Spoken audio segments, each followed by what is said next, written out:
माली साल 2024-25 के लिए सिंध का 30 खरब 53 अरब रुपए का बजट पेश कर दिया गया। वज़ीर आला मुराद अली शाह ने सिंध असेंबली में नए माली साल का बजट पेश करते हुए बताया कि सूबे में कम अज कम तनख्वाह 37,000 रुपए मुकर्रर की गई है और तनख्वाहों में 22 से 30% तक इजाफे की तजवीज़ है। ग्रेड 1 से 6 तक के मुलाजमीन की तनख्वाहों में 30% इजाफे की तजवीज़ है। ग्रेड 7 से ग्रेड 16 तक के मुलाजमीन की तनख्वाह में 25% इजाफे की तजवीज़ है, जबकि ग्रेड 17 तक 22 के अफसरान की तनख्वाहों में 22% इजाफे की तजवीज़ है।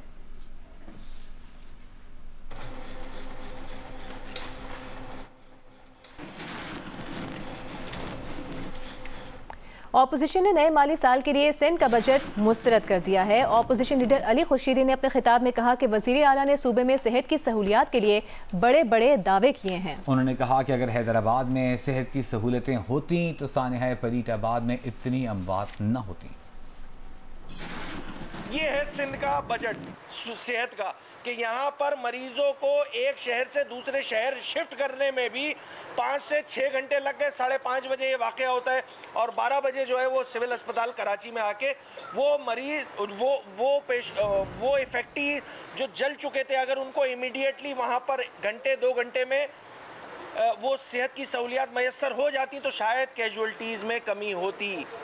मगर अनफॉर्चुनेटली ये मैंने एक लाइन में वाक़या बता दी, अभी ताज़ा वाक़या हुआ है। परेटाबाद में सेहत के नाम पे मतलब बेवकूफ़ बनाया जा रहा है शहरी सिंध और पूरे सिंध की आवाम को। Chief justice Lahore high court justice Malik Shahzad Ahmad ने कहा है कि इस वक्त हमें अदलिया में इस्टेब्लिशमेंट की मुदाखलत का मसला दरपेश है। मुख्तलिफ इदारों की जानिब से मुदाखलत की जा रही है जिनका नाम लेना नहीं चाहते। रावलपिंडी में तकरीब से खिताब करते हुए जस्टिस मलिक शहजाद ने बताया कि अदलिया में मुदाखलत की शिकायत आती रहती हैं। 3 दिन पहले एक जज की शिकायत आई है जिसमें एक जज ने अपने साथ पेश आए तमाम वाक़यात बयान किए हैं। मसला जुडिशरी में इस्टेब्लिशमेंट की जो इंटरफेरेंस है उसका, हमारे पास कंप्लेंट्स आती हैं, हमारे पास ओरल कंप्लेंट्स आती हैं कि जुडिशरी में इंटरफेरेंस की जा रही है, जिसमें मुख्तलिफ इदारे, नाम लेना मुनासिब नहीं, मुलव्वस है। मुझे खुशी इस बात की, मैंने 2-3 दिन पहले जब एक जज साहब का इस बारे में कंप्लेंट देखी तो उन्होंने वो तमाम वाक़यात जो उनके साथ पेश आए उनको बयान करने के बाद आखिर में लिखा कि मैं इनमें से किसी भी इक़दाम से खौफज़दा नहीं हूँ।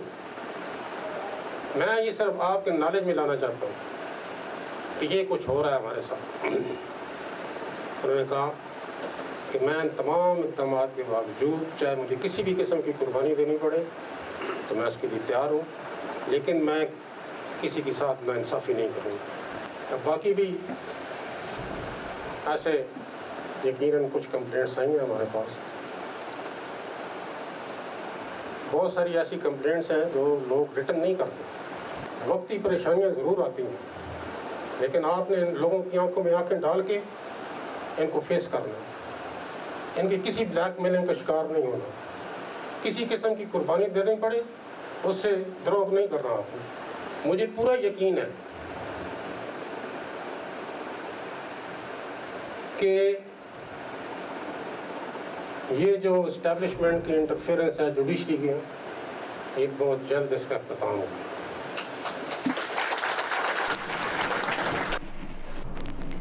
इस्लामाबाद हाई कोर्ट में लापता बलोच तलबा की बाजियाबी से मुतालिक केस की समाअत हुई, जिसके दौरान जस्टिस मोहसिन अख्तर कियानी ने सवाल किया कि क्या पॉलिसी मेकर्स महसूस नहीं कर रहे कि रियासत के खिलाफ किस तरह नफरत बढ़ रही है। आलमी सतह पर हम इंसानी हुकूक की खिलाफ वर्जियों से पहचाने जाते हैं, इसीलिए यहाँ सरमायाकार भी नहीं आ रहे। जस्टिस मोहसिन अख्तर कियानी ने कहा कि लॉन्ग टर्म मिसिंग का मामला शॉर्ट टर्म मिसिंग की शक्ल इख्तियार कर रहा है। इनमें दहशतगर्द भी ज़रूर होंगे, मगर जो भी होना है कानून के मुताबिक होना है। जस्टिस कियानी ने यह भी रिमार्क्स दिए कि बहुत से केसेस नेशनल सिक्योरिटी से मुतालिक हैं, इन केसेस को इन कैमरा कर लेंगे। लापता अफराद से मुतालिक इन कैमरा ब्रीफिंग दें, ये लापता अफराद का इशू हल होना चाहिए। जस्टिस मोहसिन ने कहा कि एडिशनल अटॉर्नी जनरल से सवाल किया कि ISI, MI, IB, CTD और FIA के अहदेदारों की कमेटी बनाई थी, क्या उस कमेटी ने कोई वर्किंग की है, जिस पर एडिशनल अटॉर्नी जनरल ने बताया कि 95 लापता तलबा में से 91 को ट्रेस किया जा चुका, जिस पर लापता तलबा की वकील ईमान ज़ैनब बजारी ने कहा कि इधर एक बयान दिया जाता है मगर बलूचिस्तान में कुछ और होता है। जस्टिस मोहसिन कियानी ने वकील ईमान मजारी के लिए कहा कि एक लड़की पूरे पाकिस्तान की तरफ से खड़ी है।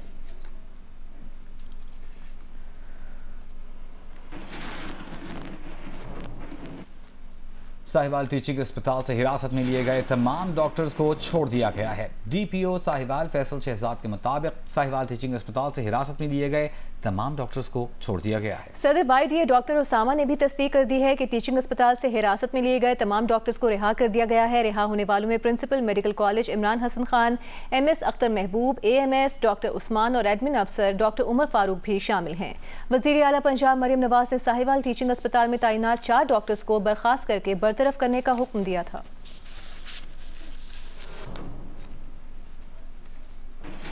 इस्लामाबाद प्रेस क्लब के बाहर PTI के मुजाहिरे पर पुलिस का क्रैकडाउन। PTI के मुताद्दिद कारकुनों को हिरासत में लेकर गाड़ियों में बिठा दिया गया। PTI के कारकुन बानी PTI की रिहाई के लिए एहतजाजी मुजाहिरा कर रहे थे।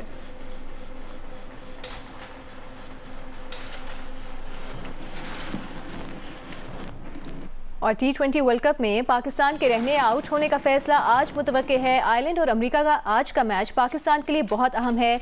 बारिश की वजह से अमेरिका और आयरलैंड के मैच का टॉस ताखीर का शिकार भी हो सकता है। बारिश की वजह से अगर ये मैच मंसूख हुआ या अमेरिका जीता तो दोनों सूरतों में पाकिस्तान सुपर 8 से बाहर हो जाएगा।